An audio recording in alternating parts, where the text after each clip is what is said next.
செய்கிறவர் என் அருகில் இருக்கிறார். அற்புதங்கள் செய்கிறவர் இன்றும் நமக்குள் வசிக்கிறார். அதிசயங்கள் செய்கிறவர் நம் அருகில் இருக்கிறார். அற்புதங்கள் செய்கிறவர் இன்றும் நமக்குள் வசிக்கிறார். தண்ணீரை இரத்தமாய் மாற்றினார் அதிசயம். தண்ணீரை இரத்தமாய் மாற்றினார் அதிசயம். வெறும் தண்ணீரை திராட்சரசமாய் மாற்றினார் அதிசயம். வெறும் தண்ணீரை திராட்சரசமாய் மாற்றினார் அதிசயம். அதிசயங்கள் செய்கிறவர் நம் அருகில் இருக்கிறார். அற்புதங்கள் செய்கிறவர் இன்றும் நமக்குள் வசிக்கிறார். அதிசயங்கள் செய்கிறவர் நம் அருகில் இருக்கிறார். அற்புதங்கள் செய்கிறவர் இன்றும் நமக்குள் வசிக்கிறார். செங்கடலை இரண்டாக பிளந்திட்டார் அதிசயம். செங்கடலை இரண்டாக பிளந்திட்டார் அதிசயம். புயல் காற்றையும் தம் வார்த்தையாலே அடக்கினார் அதிசயம். புயல் காற்றையும் தம் வார்த்தையாலே அடக்கினார் அதிசயம். அதிசயங்கள் செய்கிறவர் நம் அருகில் இருக்கிறார். அற்புதங்கள் செய்கிறவர் என்றும் நமக்குள் வசிக்கிறார். அதிசயங்கள் செய்கிறவர் நம் அருகில் இருக்கிறார். அற்புதங்கள் செய்கிறவர் இன்றும் நமக்குள் வசிக்கிறார். குருடருக்கும் செவிடருக்கும் சுகம் தந்தார் அதிசயம். குருடருக்கும் செவிடருக்கும் சுகம் தந்தார் அதிசயம். ஒரு சொல்லாலே மரித்தோரை எழுப்பினார் அதிசயம். ஒரு சொல்லாலே மரித்தோரை எழுப்பினார் அதிசயம். அதிசயங்கள் செய்கிறவர் நம் அருகில் இருக்கிறார். அற்புதங்கள் செய்கிறவர் என்றும் நமக்குள் வசிக்கிறார். எல்லாரும் பாடுவோம். அதிசயங்கள் செய்கிறவர் என்றும் நம் இருக்கிறார். அற்புதங்கள் செய்கிறவர் என்றும் நமக்குள் வசிக்கிறார். பாவியான என்னையும் உயர்த்தினார் அதிசயம். பாவியான என்னையும் உயர்த்தினார் அதிசயம். ஏழையன் மீது நேசக்கரம் நீட்டினார் அதிசயம். ஏழையன் மீது நேசக்கரம் நீட்டினார் அதிசயம். அதிசயங்கள் செய்கிறவர் நம் அருகில் இருக்கிறார். அற்புதங்கள் செய்கிறவர் என்றும் நமக்குள் வசிக்கிறார். இன்றும் நமக்குள் வசிக்கிறார். என்றும் நமக்குள்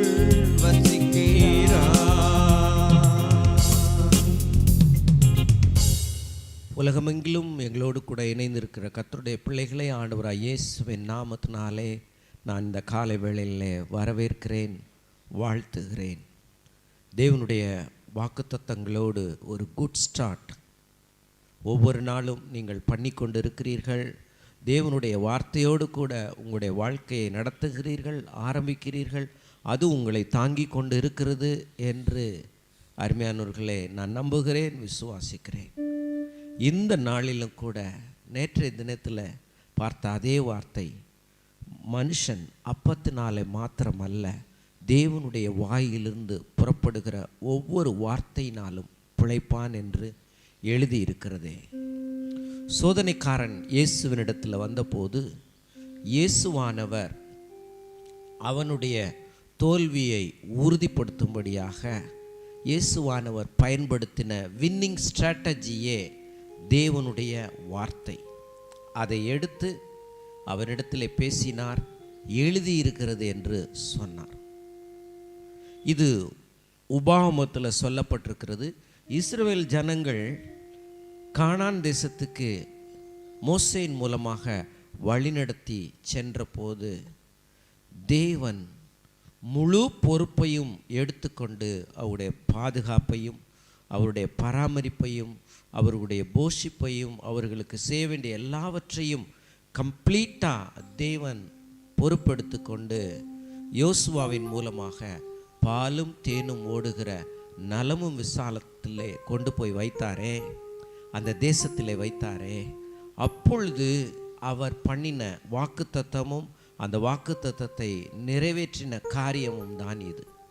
மனுஷன் வனாந்தரத்திலே விதைக்காமல், அறுக்காமல், நீர் பாய்ச்சாமல், அதற்கு உரம் போடாமல், எதையும் செய்யாமல் தேவனுடைய நோக்கத்திலும் திட்டத்திலும் தேவனாலே வழிநடத்தப்படும் போது முற்றிலுமாகவே தேவன் பொறுப்பெடுக்கிறதை நாம் பார்க்கிறோம். ஹல்லேலூயா. வேதம் சொல்லுகிறது, அந்த உபாகமத்தில் எழுதப்பட்டிருக்கிற வார்த்தையை நான் உங்களோடு கூட வாசிக்கிறேன். அவர் உன்னை சிறுமைப்படுத்தி உன்னை பசியினால் வருத்தி மனுஷன் அப்பத்தினாலே மாத்திரமல்ல கர்த்தருடைய வாயிலிருந்து புறப்படுகிற ஒவ்வொரு வார்த்தையினாலும் பிழைப்பான் என்பதை உனக்கு உணர்த்தும்படிக்கு நீயும் உன் பிதாக்களும் அறியாதிருந்த மன்னாவினால் உன்னை போஷித்தார். அதோடு கூட இன்னொரு வார்த்தையும் சொல்லுகிறார், இந்த 40 வருஷமும் உன் மேல் இருந்த வஸ்திரம் பழையதாய் போகவும் இல்லை, உன் கால் வீங்கவும் இல்லை. ஹல்லேலூயா. அவருடைய வார்த்தையிலிருந்து பெற்றுக்கொள்ளுகிற அந்த போஷிப்பு, அவருடைய வார்த்தையிலிருந்து பெற்றுக்கொள்ளுகிற சுகம், பலன், அவருடைய வார்த்தையிலிருந்து பெற்றுக்கொள்ளுகிற வல்லமை, நேரடியாக தேவனோடு தொடர்பு வைத்து பெற்றுக்கொள்ளுகிற ஒவ்வொன்றும் இப்படித்தான் பழமையாகவும் போகாது, கால் வீங்காது. ஹல்லேலூயா. இப்பொழுதே நான் சொல்லுகிறேன், நம்முடைய வாழ்க்கையிலும் கூட காட்ஸ் வேர்டில் நாம் ஆரம்பிப்போம். Everything starts with God's word. ஒவ்வொன்றும் கர்த்தருடைய வார்த்தையிலே தான் ஆரம்பிக்க வேண்டும். ஆதியிலே தேவன் அப்படிதான் ஆரம்பித்தார். 6 நாட்களும் தேவன் தன்னுடைய வார்த்தையை கொண்டு சிருஷ்டித்தார். நீங்களும் ஒவ்வொரு நாளும் கர்த்தருடைய வார்த்தையை கொண்டு உங்கள் உலகங்களை சிருஷ்டிக்க முடியும். உங்கள் குடும்ப உலகத்தை, உங்களுடைய பிள்ளைகளுடைய உலகத்தை, உங்களுடைய பொருளாதார உலகத்தை, உங்களுடைய பாதுகாப்பின் உலகத்தை, உங்களுடைய ஆரோக்கியத்தின் உலகத்தை நீங்களும் நானும் சிருஷ்டிக்க முடியும். ஏன்? அதிசயங்கள் செய்கிறவர் நம் அருகில் இருக்கிறார், அற்புதங்கள் செய்கிறவர் இன்றும் நமக்குள் வசிக்கிறார். செங்கடலை 2ஆக பிளந்திட்டார், அதிசயம். செங்கடலை 2ஆக பிளந்திட்டார், அதிசயம். புயல் காற்றையும் தம் வார்த்தையாலே அடக்கினார், அதிசயம். புயல் காற்றையும் தம் வார்த்தையாலே அடக்கினார், அதிசயம். அதிசயங்கள் செய்கிறவர் நம் அருகில் இருக்கிறார். அற்புதங்கள் செய்கிறவர் என்றும் நமக்குள் வசிக்கிறார். செங்கடலை இரண்டாக பிளந்திட்டார் அதிசயம். செங்கடலை இரண்டாக பிளந்திட்டார் அதிசயம்.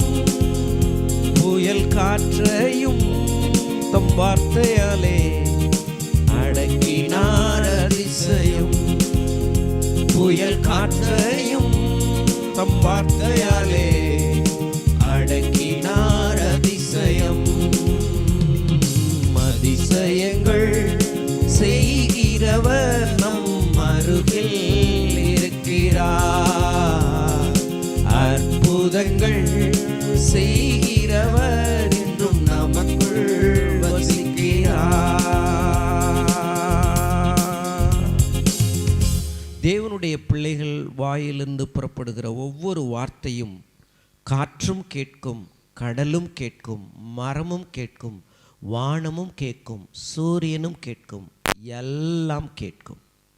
தேவன் இதை மறுபடி அவருடைய பிள்ளைகளுக்கு இதை உணர்த்தி கொண்டே இருந்தார். நீ கையை நீட்டு, செங்கடல் இரண்டாக பிளக்கும். யோர்தானிலே ஆசாரியர் காலை வைத்தவுடனே யோர்தான் பிளந்தது. தேவன் அவருடைய பிள்ளைகளுக்கும் அதையே சொல்லி இருக்கிறார், மாறவே இல்லை.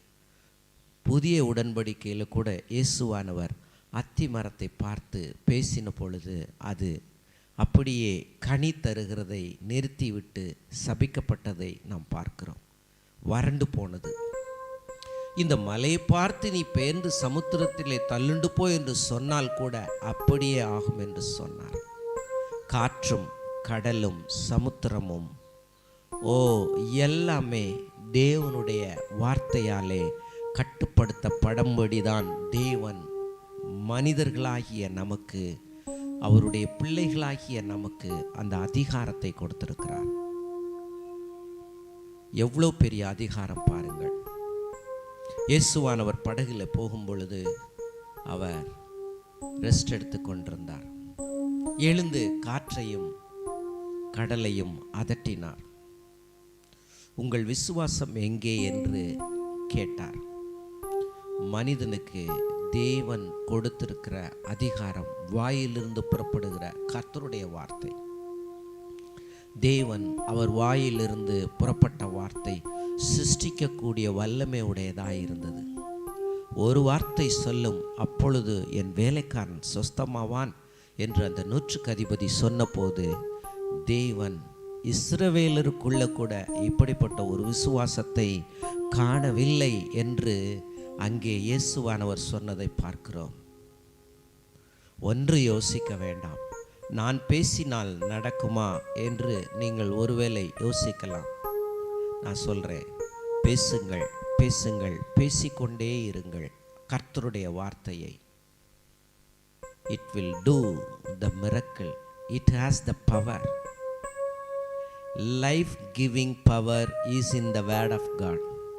Life-changing power is in the word of God.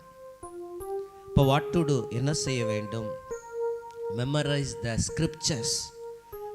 Memorize the scriptures. அதிகமாக கர்த்தருடைய வார்த்தையை மனனம் செய்யுங்கள்.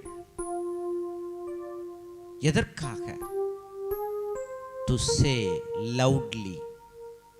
To say loudly. என்னோடு கூட கர்த்தர் இருக்கிறார். என்னோடு கூட கர்த்தர் இருக்கிறார். அவர் எனக்குள்ளே வாசமாய் இருக்கிறார். இதை நான் உணர வேண்டும் என்று தேவன் விரும்புகிறார். அந்த வசனத்தில் பாருங்களேன், உன்னை சிறுமைப்படுத்தி உன்னை பசியினால் வருத்தி அப்படின்னு வரும் பொழுது எதற்காக தேவன் இதை செய்கிறார்? ஏன் எனக்கு பசிக்கிறது, எனக்கு ஏன் சிறுமை வருகிறது என்று யோசிக்கலாம். ஒன்றும் இல்லை, அந்த தேவைக்கான தேடலை நீங்கள் வார்த்தையிலே உங்கள் கவனத்தை திருப்ப வேண்டும் என்று தேவன் விரும்புகிறார். உலகத்திலே அல்ல, உலகத்திலே அல்ல, தேவனுடைய வாயிலிருந்து புறப்படுகிற வார்த்தையிலே உங்கள் தேடுதல் இருக்க வேண்டும் என்று தேவன் விரும்புகிறார். ஆகவே இன்றைக்கு இருக்கக்கூடிய குறைவுகள் தேவனுடைய வார்த்தையாலே நிறைவாக்கப்படுகிறது. வியாதிகள் தேவனுடைய வார்த்தையாலே ஆரோக்கியமாக்கப்படுகிறது. பரிபூரணத்தை தேவன் உண்டு பண்ண வேண்டும் என்று விரும்புகிறார் உங்களுடைய வாழ்விலே, உங்களுடைய பிள்ளைகளுடைய வாழ்விலே.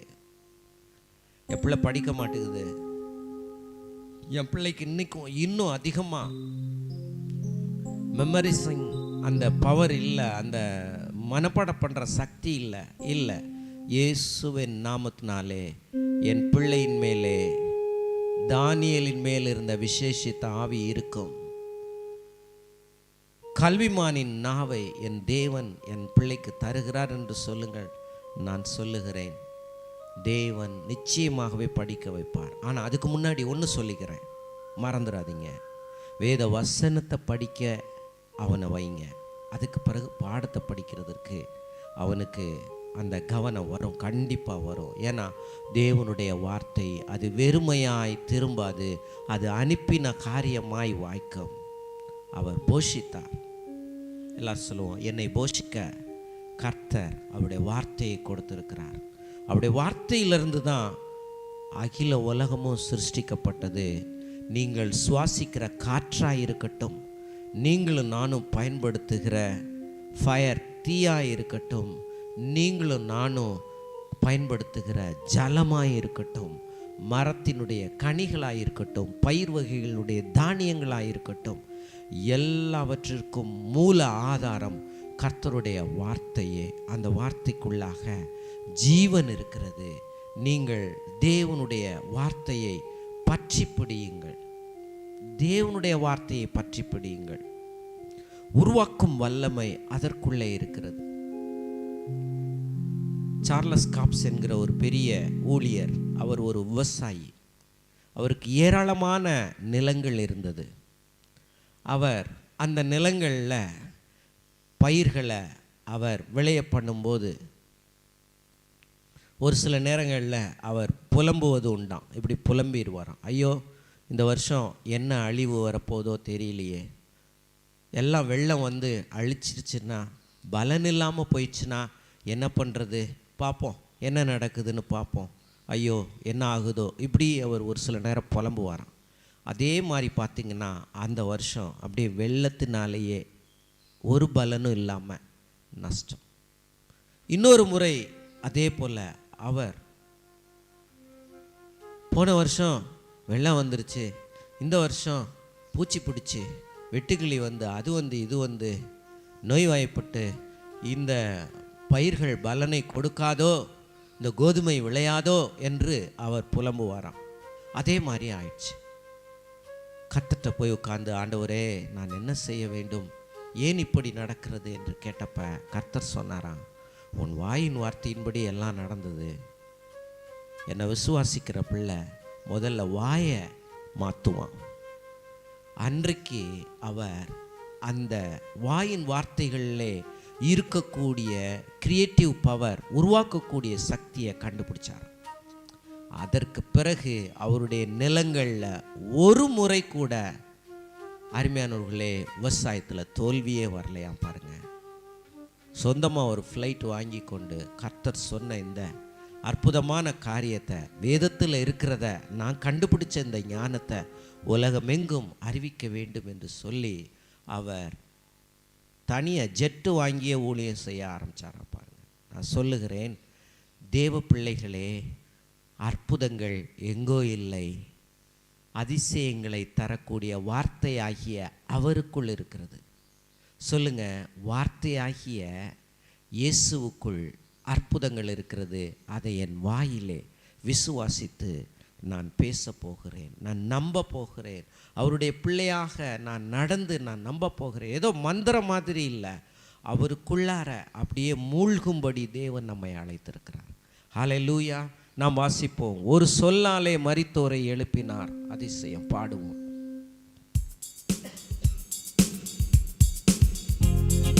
குருடருக்கும் செவிடருக்கும் சுகம் தந்தார் அதிசயம். குருடருக்கும் செவிடருக்கும் சுகம் தந்தார் அதிசயம். ஒரு சொல்லாலே மரித்தோரை எழுப்பினார் அதிசயம். ஒரு சொல்லாலே மரித்தோரை எழுப்பினார் அதிசயம். அதிசயங்கள் செய்கிறவர் நம் அருகில் இருக்கிறார். அற்புதங்கள் செய்கிறவர் என்றும் நமக்குள் வசிக்கிறார். அதிசயங்கள் செய்கிறவர் நம் அருகில் இருக்கிறார். அற்புதங்கள் செய்கிறவர் என்றும் நமக்குள் வசிக்கிறார். தண்ணீரை இரத்தமாய் மாற்றினார் அதிசயம். தண்ணீரை இரத்தமாய் மாற்றினார் அதிசயம். வெறும் தண்ணீரை திராட்சை ரசமாய் மாற்றினார் அதிசயம். வெறும் தண்ணீரை திராட்சை ரசமாய் மாற்றினார் அதிசயம். தேவ வார்த்தை நமக்குள்ளே அதிசயமாயிருக்குது. அற்புதங்கள் நமக்குள்ளே வார்த்தையாக இருக்குது.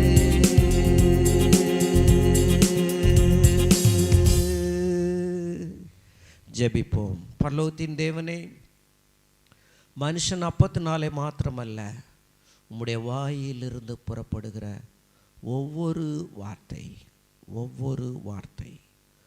ஒவ்வொரு வார்த்தையின் மூலமாகவும் ஆரோக்கியமும் ஐஸ்வர்யமும் சமாதானமும் ஜெயமும் வெற்றியும் சந்தோஷமும்